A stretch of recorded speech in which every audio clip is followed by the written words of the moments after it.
minha vida.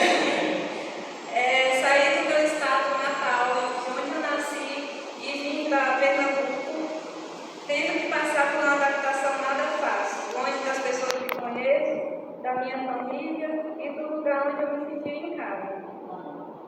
Tive problemas de saúde, enfrentei uma pandemia, enfrentamos. Tive que lutar contra as minhas próprias dificuldades pessoais e obstáculos que todo adventista enfrenta ao ingressar numa universidade. Hoje, sábado, minha turma está participando de uma cerimônia de formatura realizada pela instituição de ensino ao qual me formei. Mas preferi estar aqui, louvando a Deus e agradecendo, pois aprendi que devo, acima de tudo, honrar e fazer a vontade do Pai. Esse dia é um dia de gratidão a Deus pela minha formatura em psicologia, mas não só. É de gratidão também pela minha saúde e por Ele, nessa última quarta-feira, ter me concedido mais um ano de vida. Amém. Durante todo esse tempo, senti a mão de Deus na minha vida. Quando imaginava que algo não tinha solução, Deus me mostrava quanto eu sou limitada e o quão poderoso Ele é. Amém. Sou muito grata porque Deus colocou em minha vida um homem valioso para ser meu esposo. Amém. E que foi e é abaixo de Deus a minha fortaleza. Amém. Sou grata pelos meus pais que, mesmo de maneira indireta, foram minha motivação para que eu realizasse esse sonho. Sou, acima de tudo e sempre grata ao meu Deus. Amém. Obrigada, Deus. Amém.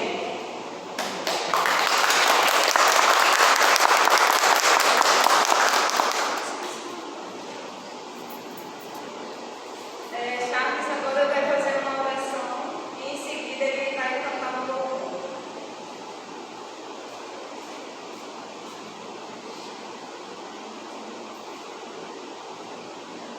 Convido a todos, por gentileza, de ficar em pé. Senhor eterno Deus, amado Pai, graças te damos, Senhor, pela oportunidade de estar contigo. Agradecemos a Ti, Senhor, pela vida, pela saúde, por cada familiar aqui presente e aqueles que não puderam vir, ó Deus, que o Senhor seja por cada um de nós. Agradecemos a Ti, Senhor, porque a Tua misericórdia dura para sempre. E o Teu amor, ó Pai, permanece em nossos corações. Agradecemos a Ti, Senhor, porque o Senhor é grande e o Teu poder é sem limite. Pedimos a Ti, Senhor, uma bênção especial para cada um de nós. Em especial a minha família, em especial a família de todos, ó Pai. Porque todos são Teus filhos, precisam do Teu amor, precisam da tua palavra para fortalecer cada coração que aqui está. Fica conosco nessa proclamação. Que o Senhor continue derramando a graça na vida de todos. É o que te peço, pelo doce nome do Filho amado Jesus. Amém. Amém.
Boa tarde. É bom você ouvir um texto bem escrito. Parabéns, Marcela. Eu sou muito observador, português, não conta. Certamente, nós que já passamos por algumas avarias da vida e tivemos privilégios bastante singulares, né, que Deus tem nos permitido estudar, e quando eu participo ou tenho a alegria de testemunhar o comportamento de um adventista na universidade, às vezes um comportamento bastante ímpar, distinto, isso tudo projeta em nós a certeza de que o justo de fato vive de sua fé. Amém. Que na verdade a gente não precisa, para alcançar determinados sonhos, sermos então indecentes com o Deus a quem nós servimos. Esse não está legal, não? Então vamos para o Ricardo. Desliga esse e eu mantenho esse. E aí é necessário que a gente atente para esta singularidade, né? Que o Senhor, em sua particularidade, nos dá a chance da gente poder alcançar os sonhos. Eu citei pela manhã que Ele honra aqueles que o honram. E bendito seja o nome do Senhor, Marcela, pelo seu comportamento de não se permitir que o dia do Senhor pudesse ser trocado por alguma outra coisa mais importante do que adorar Ele mesmo. Nós podemos ser poucos, mas para os céus nós somos os mais importantes. Porque é exatamente essa disposição de fazer o certo que tem um preço muito alto. Certamente os seus colegas estão com os corações alegres, como você também está, mas a alegria que nós, adventistas do sétimo dia, exteriorizamos, ela é distinta, porque ela é baseada naquilo que a gente chama de gratidão aos pais, à igreja, mas acima de tudo ao nosso Deus. O saber, na verdade, é uma senda sem fim, é um percorrer de conhecimento que a gente, quando alcança determinada coisa, especificamente uma formatura, em um grau bastante distinto, jamais então será diferente de outras que certamente você vai alcançar. Então, o meu apelo, na verdade, é que sejamos sempre fiéis a Deus, independentemente das circunstâncias.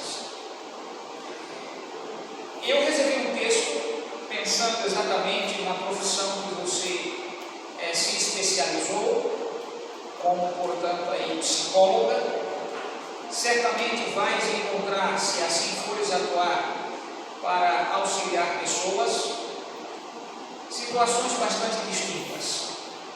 E pensando exatamente nesta condição de tua profissão, reservei um texto no livro de Mateus, capítulo 11, versículo especificamente 29 e o 30, para que nós pudéssemos exatamente daqui extrairmos algumas sugestões de comportamento especificamente para você.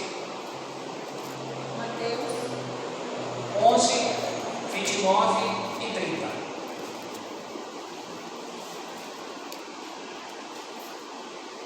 A sociedade que você vai enfrentar, Marcela, na verdade, está doente. De diversas formas. A doença, portanto, do corpo e a doença da alma. As chamadas doenças psicossomáticas, aquelas que, na verdade, em razão de uma mente que está afetada, o corpo vai estar. E às vezes, eu diria, não especializados, ou então os que para isso não foram preparados, passam a avaliar as pessoas a partir do corpo, quando muitas de suas doenças não são corporais, elas são de natureza, portanto, da psique, da alma. E aí vem uma grande questão: muitos estão mais presos aos efeitos do que à causa. E esse é o grande drama de alguns, portanto, procurarem atender melhor aos efeitos e jamais, então, resolve, de fato, a causa primária. Aristóteles, certa vez, pensando exatamente sobre essa questão de comportamento, ele apresenta uma forma de condução do mundo, fazendo uma comparação entre o que se chamaria de um motor primário e a consequência da forma como este motor, portanto, trabalha. E aí ele disse, portanto, assim, que a causa primária é, então, a mais difícil de ser controlada, porque a secundária, até quem não sabe, vê. O que ele quis dizer com isso, em outras palavras? De que nós somos mais afetados por aquilo que vimos. E há muitas pessoas que estão doentes e nós não conseguimos nos aperceber. Porque esse tipo de doença não se manifesta em um motor do corpo, em um comportamento desequilibrado no seu trejeito, de sua conduta. É uma dor que é silenciosa, mas ela é muito profunda. E eu enxergo que é isso que Jesus está dizendo aqui neste verso. Olha como que ele põe a situação: tomai sobre vós o meu jugo e aprendei de mim, porque sou manso e humilde de coração. Eu já levei algumas horas refletindo sobre este verso, algumas horas. E eu me perguntei, na formulação de duas perguntas que normalmente eu faço para poder extrair daquilo que estou lendo, se as minhas perguntas estão bem feitas, a resposta também virá. A primeira pergunta é: a quem Jesus dirigiu essas expressões? E a segunda pergunta é: como elas foram recepcionadas? Então, quando você vai para o contexto em que Jesus se encontrava, e quando a este grupo em particular, ele menciona essa situação, Jesus está fazendo o que a gente chamaria, portanto, de uma exposição de como que é o seu reino. O reino de Cristo não está atrelado a uma situação de materialização de prazeres, de coisas, mas algo que tem se absorvido pelo desejo de estar no reino através das regras, do modo de comportar-se, não do modo de como vamos sermos recepcionados por determinados tipos de coisas. Então, a primeira situação é atentar que Cristo está falando de algo, portanto, que é imaterial. Então, aprender dele que é humilde e manso, humildade não se coisifica, não se materializa. Mansidão também, e aí você se pergunta: o que é de fato uma pessoa humilde? Qual é o seu modo de ser? E o que é uma pessoa, portanto, mansa? Que parece que são coisas iguais, mas não são. Aliás, nas bem-aventuranças, Jesus usa as mesmas expressões. Bem-aventurado os humildes, e a consequência é que eles vão ver a Deus. Bem-aventurado os mansos, porque herdarão a terra. Então, observe que, na verdade, não tem a ver com aquilo que você conquista, mas aquilo que Deus oferece. Então, humildade e mansidão são características de pessoas que em realidade, nós vamos encontrar muito pouco na terra.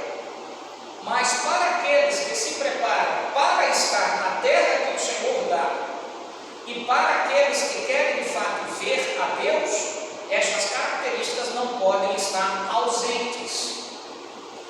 Então, Marcela, partindo desse pressuposto de que o reino que o Senhor nos oferece tem primeiro características do modo de ser e não para receber, assim na verdade é a ciência que tu, de alguma forma, portanto, te especializaste.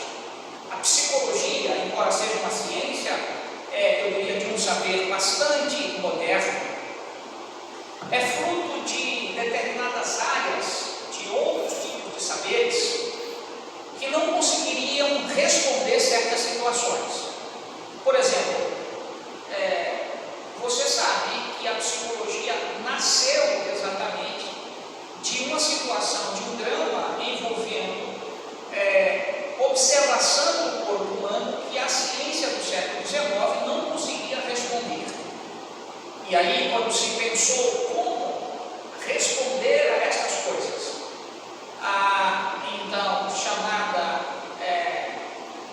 psicologia de época se dizia, na verdade, século XIX, de que as pessoas têm determinados dramas porque elas são, por fim, incapazes de alcançar a satisfação por aquilo que então lhes falta como coisas materiais. Mas isso não respondia, porque havia pessoas, portanto, bem cercadas de bens materiais e, contudo, tinham as mesmas reações de outros que não possuíam coisa nenhuma.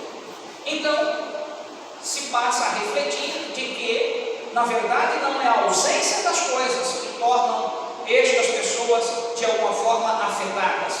Há algo maior que perpassa aquilo que é, então, materializado.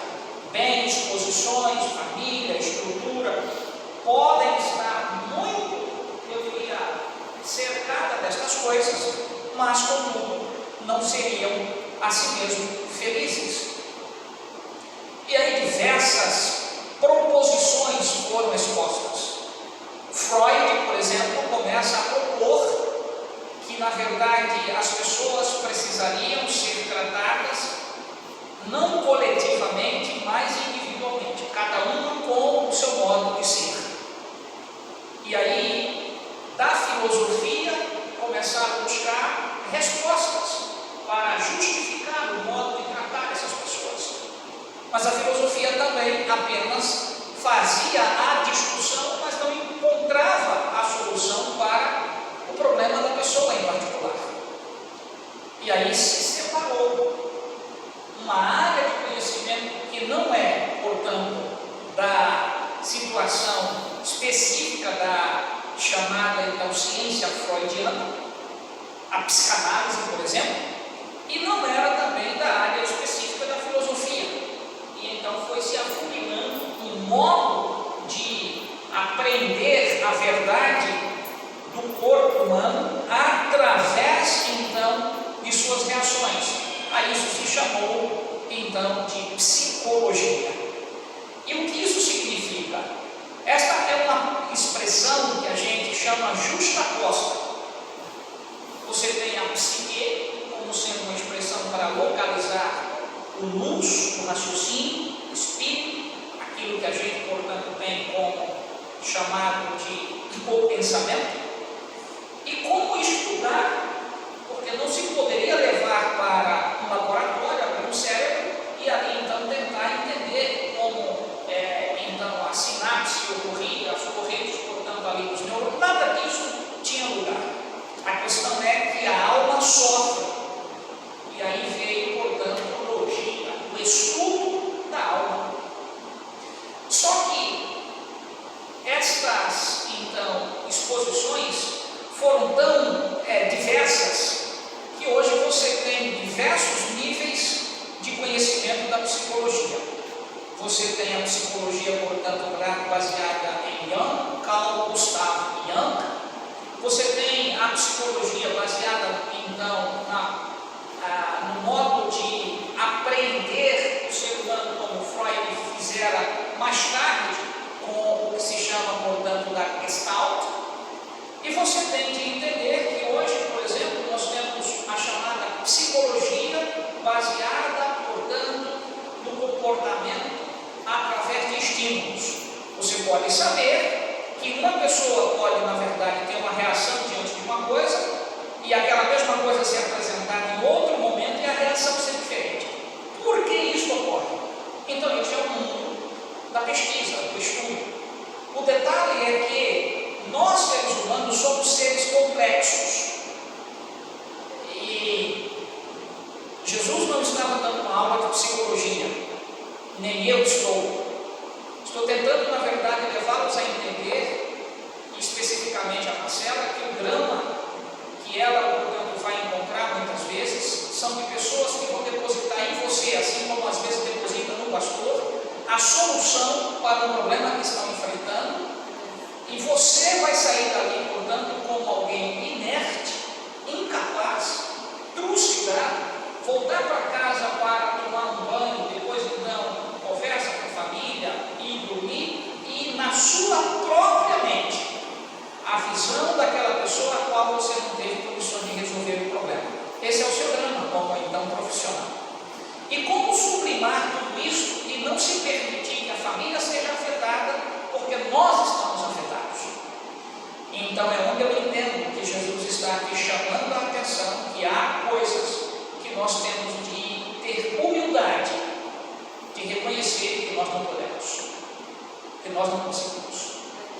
E aí a psicologia não resolve, cria-se, portanto, um outro nível de abordagem mais profunda, que é a questão então da psiquiatria, e a psiquiatria também não resolve, e então aí vem os fármacos, tentando encontrar equilíbrio para reações então aí da mente, e aí você fica sujeito à prisão de anos de medicações, sem nunca ter a convicção de que aquilo será livrado do seu corpo.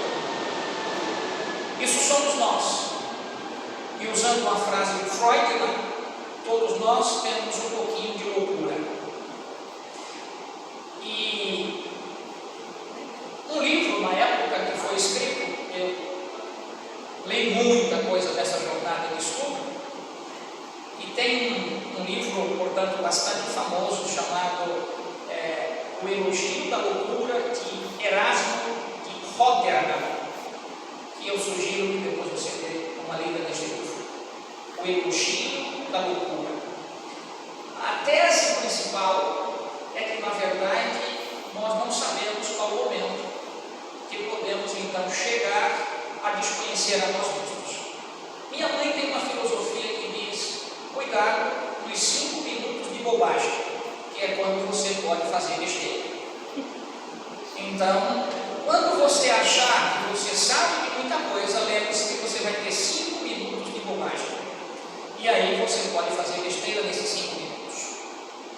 Você pode matar alguém, você pode destruir um casamento, você pode sair com palavrões, você pode negar o que outrora você dizia que abraçava, que amava.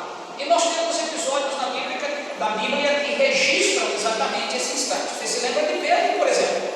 Quem poderia imaginar que Pedro se tornasse um falastrão a ponto de chamar palavrões, de negar o que há horas atrás ele disse: vou contigo para onde tu fores?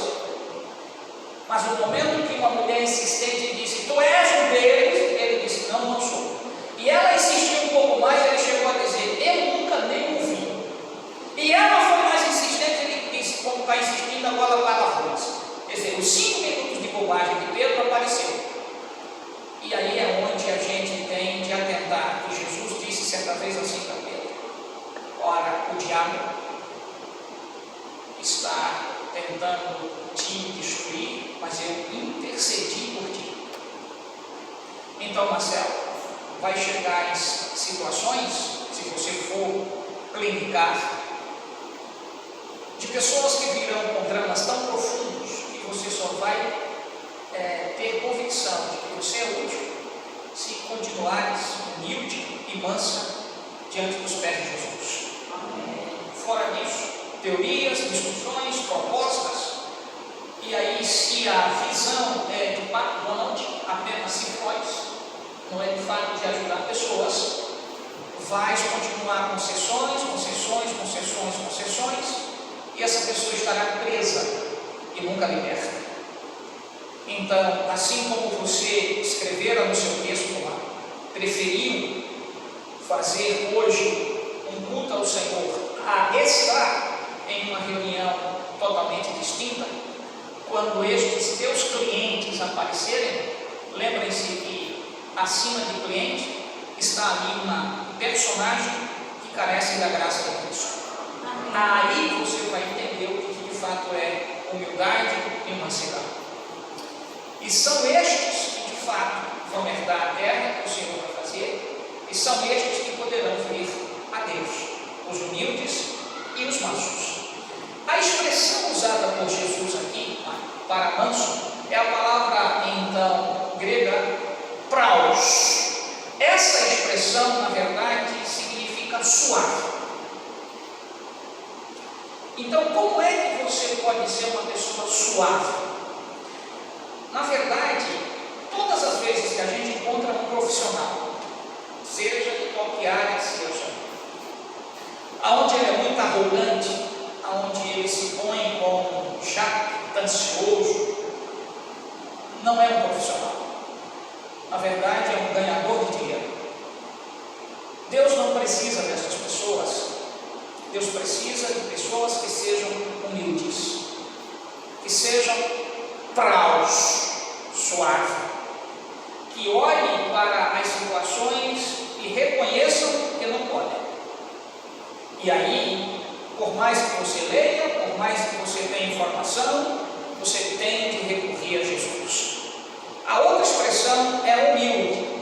Esta palavra pitokos é a expressão, portanto, que está aqui em grego. E representa, portanto, aquela pessoa que, na verdade, o humilde é aquele que descobre que não pode, que não tem, que o seu entorno é incapaz de, então, ajudá-lo. E aí, por humildade, ele se desfaz.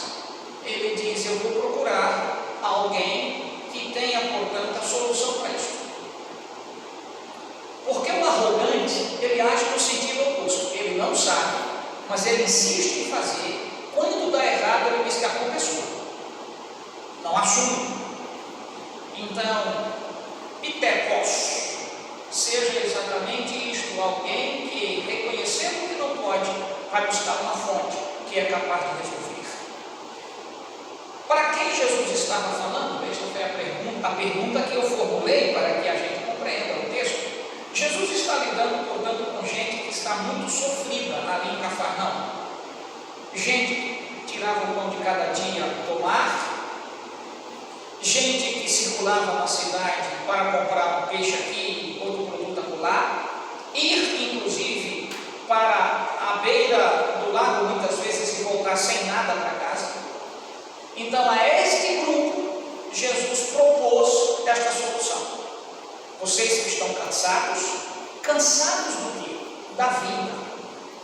A vida é complexa. E às vezes você tem vontade de não sair, porque você faz, porque você realiza, mas parece que não chega para você o momento de alguém fazer para você. Então você se sente cansado de tudo e de todos. E é este grupo tão aflito que Jesus diz: aprendam de mim, venham um pouquinho mais perto de mim, aprendam o que é ser manso, o que é ser humilde. E aí vocês vão encontrar agora sim especificamente a expressão para